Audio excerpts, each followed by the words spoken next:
Does your face have high or low visual weight? So let's talk about this concept, which has been making the rounds lately, from art theory to human faces, and how this can actually apply in a practical sense. Understanding the visual weight of your face is key, as it impacts how you're perceived and whether or not certain cosmetic styles, grooming, cosmetic procedures will actually enhance or detract from the most salient features of your face. People needlessly overcomplicate the concept of visual weight when it's actually very simple. Once you know what to look for, you really can't unsee it. So what is visual weight? Well, first we'll explain the concept behind visual weight in detail, and then we'll discuss the 3 factors that influence the visual weight of the face itself, and touch on how you can increase or decrease the visual weight of certain areas of your face to enhance your attractiveness or create a particular aesthetic or a look. It's important to understand that visual weight is not synonymous with fat levels or muscle mass. Instead, the concept deals with how people look at your face and where they focus most attention. Visual weight is a concept in visual art referring to the apparent heaviness of an object based on the amount of attention that it attracts. In simple terms, visual weight refers to how much a particular element draws your eye. If our eyes are drawn to an object, it is visually heavy. If our eyes are not, then that area is visually light. Artists understand the importance of visual weight to create balance in their artworks or to create an effect, and you can apply the same principle to your own face. When it comes to facial aesthetics, visual weight refers to the overall presence and prominence of your face's structure and your facial features. Do people naturally focus on particular areas of your face, or do they look at the overall harmony of the face instead? Pamela Gordon explains this concept well in her book, Look at this image of a brick next to an image of a feather. We know the physical weight of a brick is much heavier than that of a feather, but as we can see here, they're roughly the same size and both attract our eye's attention to the same degree. So their visual weight is actually equal. Now let's make the feather bigger. Our eyes are drawn to the larger object, which is the feather, and so the feather has more visual weight. Now let's make the brick bigger. This time our eyes are drawn to the brick, and so it has a higher visual weight. Can you select the element that has the highest visual weight from this series of images? It's pretty obvious. So the visual weight of an object is relative to other objects around it, and we can apply the same concept to facial features. Try to remember Mila Kunis's face from memory. What part of her face stands out the most in your mind? Her eyes, right? So her eyes are big and stand out compared to her other features, which are much smaller, and your attention is naturally drawn to her eyes when you look at her face, so she has the highest visual weight in this area. Her eyes are much more memorable than her nose, which just blends in with the rest of her face, and her eyes are more noticeable than her mouth, even though she's wearing attention-grabbing lipstick. But visual weight isn't just about the attention that we place on one facial feature relative to another. Your face as a whole can have high or low visual weight, or can fall somewhere in between. Let's look at how we can judge the overall visual weight of an image. Does this image have high or low visual weight? Your eyes naturally look at the image as a whole, and no part stands out and attracts our attention any more than any other part. So it has low visual weight. Compare that image A to this image B, and we don't look at image B as a whole. The difference in circle size and the uneven spacing draw the attention of our eye to specific parts of the image, so it has a higher visual weight than A. If we add this third image C to the comparison, it's immediately clear that it has even higher visual weight than B. Our eyes focus almost exclusively on 2 key areas, which is the large red circle and the other large circle with colorful patterns. Apply the same principle to the entirety of a face, and are your eyes naturally drawn to key striking parts of the face, or do they focus on the overall harmony of the face rather than any specific traits? Which approach do we typically take when we look at most faces? Arman and Tar's eye tracking study found that people showed no general bias towards looking at the center of the face, instead looking first at distinct facial features. On the other hand, results from Hickman and colleagues show that visual fixations on well-balanced faces did not focus first on any single facial feature. These results together support the concept of both low and high visual weight faces. There appears to be a dual strategy for viewing faces, sometimes focusing in on a particular feature and other times taking in the entirety of the face. So let's talk about the 3 main factors that influence the visual weight of the face. The first factor that influences the visual weight is the prominence of your bone structure. Let's look at this example from Greg Albert's book. The rectangle on the left has solid coloring and harder edges that gives it an apparent density and makes it appear heavier relative to the rectangle on the right. The same concept of harsh versus blurred edges applies to the contours of your face. Let's compare Ginnifer Goodwin's face to Keira Knightley's. Ginnifer has a much rounder and softer face shape with little definition at the cheekbones or jaw, while Keira has much more definition that creates depth at her cheekbones and jawline. Our eyes are immediately drawn to the harsh contours of her bone structure, and this adds visual weight to her face. Because Jennifer's face is much rounder with no harsh edges, our eyes aren't drawn to her bone structure and we take in the entirety of the face at once instead instead of focusing on a particular area like her cheekbones or the jawline. This is low visual weight. Is it better to have high or low visual weight then? And which would be more attractive? And to be honest, one is not necessarily objectively better than the other, and no research seems to support this. However, a high visual weight is generally preferred in a Western context, mostly because our beauty standards favor sharper and more defined bone structures. Survey research by a professor in oral and maxillofacial surgery, Maurice Mamert, identified strong Model S square face shapes with developed jawlines as the most attractive in their study, with the ideal jaw angle in profile view of around 130 for men and 125 for women, and the ideal bigonial to bizygomatic with ratios measuring at almost 1:1 for men and 0.83 for women. This closely corresponds to the face shapes of the most beautiful Western celebrities who have wider jaws and cheekbones compared to the general population, indicating that at least when it comes to the first factor that influences visual weight, celebrities tend to have higher visual weight than average. On the other hand, a face can have high visual weight for the wrong reasons. For example, Baker et al.'s eye tracking study found that when a face required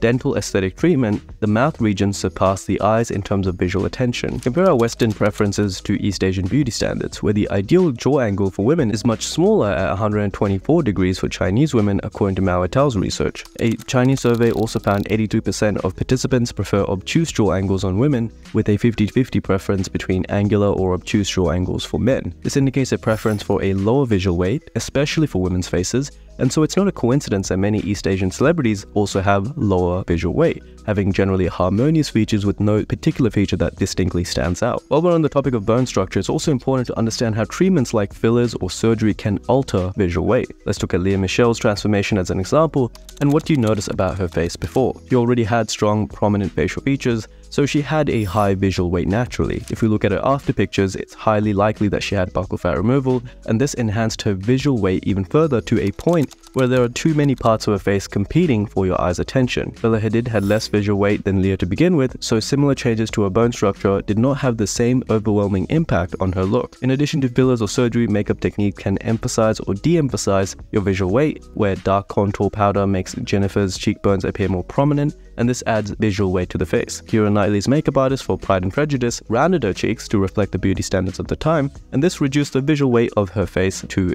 make it appear more seamless. Makeup techniques to highlight the eyes, lips, or nose can also alter the visual weight, and that brings us to the second factor that impacts visual weight overall, which is the prominence of the facial features. The placement and size of an object does influence its visual weight. For example, the circle on the left is larger and closer to the bottom of the rectangle, so it appears heavier than the smaller circle on the right. The same principle applies to facial features. Let's use Kylie Jenner's face as an example. When she was younger, she had lower visual weight, and you notice the overall harmony of her face first, as she doesn't have any feature that draws emphasis in any particular direction.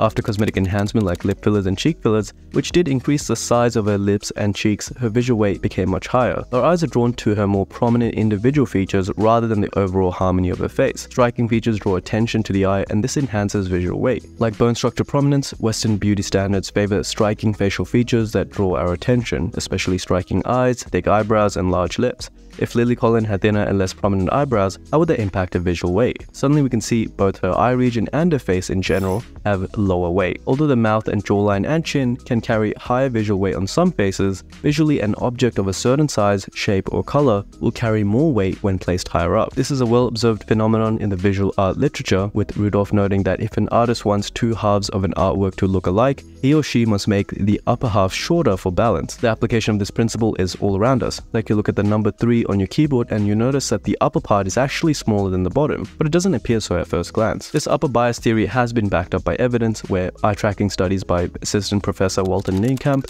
confirmed that the upper half of a visual field has inherently greater visual weight than the lower half. What does this mean when it comes to facial features though? The upper half of our faces, mainly our eyes, are particularly important when it comes to visual weight, and again, this is also reflected in eye tracking studies. 3 separate eye tracking studies found that in most cases, the eyes receive more visual attention than any other trait. What happens when you block off other parts of the face, like the jaw or the nose? Well, we can still recognize faces. What about when we block off the eyes? It's much harder to recognize a face with the eyes covered, suggesting we naturally place a lot of visual weight on the eyes just for facial recognition purposes alone. It's easy to increase the visual weight of the eyes, and therefore your entire face, using makeup. Naturally, larger eyes are more prominent, and research by Morikawa and colleagues revealed that eyeliner, mascara, and eyeshadow are effective at making the eyes appear larger. In general, smaller eyes hold less visual weight. The size isn't the only factor that influences the visual weight of facial features. The shape, placement, and color can also impact the visual weight of an object. For instance, male model Sean O'Price's face has very characteristically defining features, where his sharp sharp facial contours add visual weight, but his eyes, though small, hold the most visual weight thanks to their complex shape and intense iris color. He has fairly prominent limbal rings, and this further enhances visual weight through contrast. Contrast is particularly important for women's faces, as Russell's 2003 study found that increased luminance enhances the attractiveness of women's faces,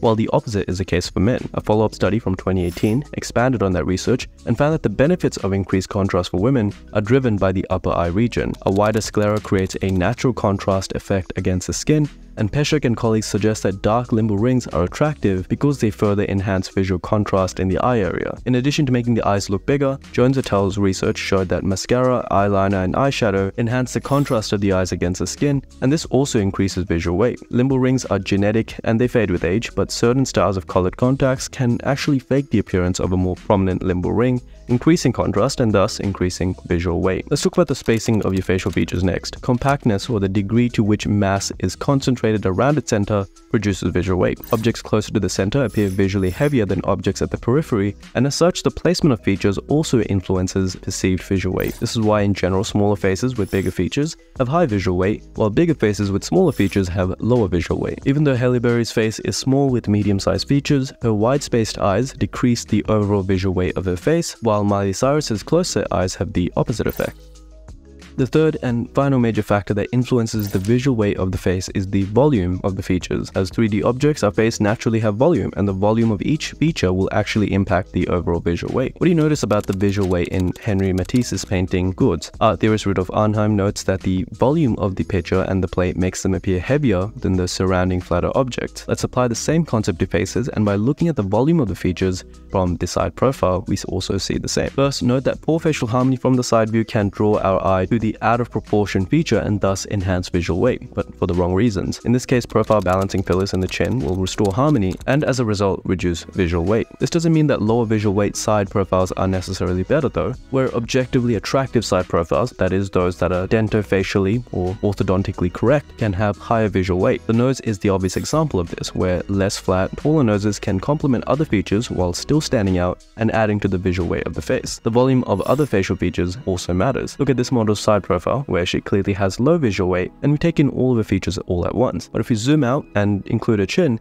it's clear that the prominence of the chin draws the eye and does add to the visual weight. Facial features have a major impact on the side profile, but how does your bone structure from the side profile impact your visual weight? As outlined in a 2016 study, strong gradients of color on a 3D shape enhance visual weight, and the same applies to the shadows created by well-defined bone structures. While we generally attempt to enhance visual weight by increasing the size of our features from the front and defining our bone structure from both the front and side view, we typically favor less prominent facial features from the side, showing that Western beauty standards towards visual weight are actually not that clear-cut and tends to vary much more than, say, our standards for other things. If you'd like to learn more about your own face, however, perhaps from our team of dentists, doctors, and estheticians, head over to the KOOS website to have a report commissioned and have us take a look and give you feedback based on your aesthetic characteristics and the guidelines of research that we have to form an assessment. As always, I'll catch you all in the next one.